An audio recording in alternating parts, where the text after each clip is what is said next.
Pagpasensya mo muna ito, ha. Pagka kumita ako na mas malaki-laki, lilipat tayo sa mas malaki kaysa rito. Ano ka ba? Ayos na sa akin to, no? Hindi naman importante kung malaki o maliit ang bahay. Importante, puno ng pagmamahal. Salamat, ha.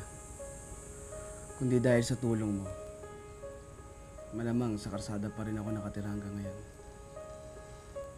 Wala yun. Bali, wala rin naman ang tulong ko sa'yo. Hindi mo tutulungan ang sarili mo. Sa totoo nga, dapat ako pa magpasalamat sa'yo. Ha? Para saan? Para pagdating mo sa buhay ko. Matagal na rin ako nag-iisa. Mula nung naulila ako. Ngayon lang ako sumaya ng ganito. Kaya nagpapasalamat ako sa Diyos na ibinigay ka na sa akin.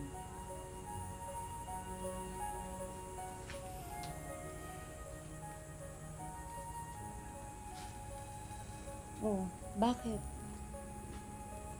Naalala ko lang yung kapatid ko. Nangako kasi ako sa kanya na kukunin ko siya sa oras na magiging maayos ang lagay ko dito sa Maynila. Pwede naman natin siyang kunin kung gusto mo eh. Saka na lang siguro.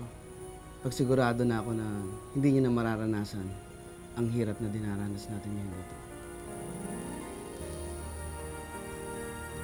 Sa paglipas ng mga buwan, mas lalong lumalim ang pagmamahalan ng dalawa, lalo pa nang mabuntis si Erlene.